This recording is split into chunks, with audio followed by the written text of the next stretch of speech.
Hello बच्चों, let's read the question. A rod of length 1 meter and mass 0.5 kg fixed at one end is initially hanging vertical.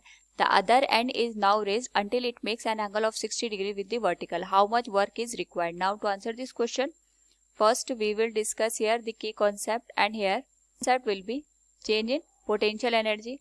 तो हमारे पास जो change in potential energy की बात आती है that is always equal to the work done. तो इस case में अगर हम बात करें, हमारे पास एक रॉड दे रखी है जो कि हमने यहाँ पे वर्टिकल डायरेक्शन में इसको हैंग कर रखा है इस तरीके से.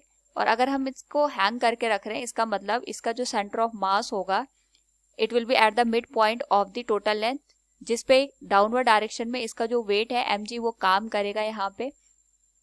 नाउ हमने इसको यहाँ पे इसकी पोजीशन से 60 डिग्री का एंगल बनाते हुए इस तरीके से डिस्प्लेस कर दिया. तो जब हमने इसको इस तरीके से डिस्प्लेस कर दिया, तो अगर हम इसके सेंटर ऑफ मास की बात करें which is at a distance of L/2 of the total length, तो ये भी यहाँ पे डिस्प्लेस हो जाएगा. And we know that gravitational force हमेशा यहाँ पे वर्टिकल डायरेक्शन में एक्ट करता है. जब हमने इसको इस तरीके से 60 डिग्री पे मूव कर दिया, तो जो इसकी लेंथ होगी इस तरीके से यहाँ पे इंक्लाइन हो जाएगी. हम यहाँ पे इसकी जो लेंथ है L/2 इसका वर्टिकल और हॉरिजॉन्टल कंपोनेंट यहाँ पे फाइंड आउट कर सकते हैं. यानी हमारे पास जो लेंथ है कुछ इस तरीके से है. अगर हम यहाँ पे इसका एंगल देखेंगे तो ये वर्टिकल के साथ 60 डिग्री का एंगल बना रहे हैं. This total length is L/2. तो इसका जो वर्टिकल कंपोनेंट है it will become L/2 cos 60 degree और हॉरिजॉन्टल कंपोनेंट ये बन जाएगा L/2 sin 60 डिग्री के बराबर.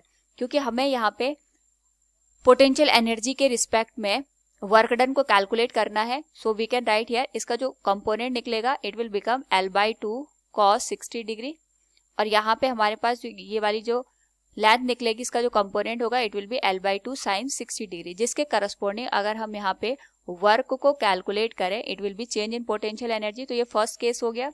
This one is the second case. तो फर्स्ट केस में जो हमारे पास पोटेंशियल एनर्जी होगी that will be m into G into height. यहाँ पे L/2 आएगी क्योंकि जो हमारे पास फोर्स है वो इसके सेंटर ऑफ मास पे काम करेगा. एंड जो सेकंड पोजीशन पे हमारे पास पोटेंशियल एनर्जी आएगी that will be m into G into L/2 into cos theta.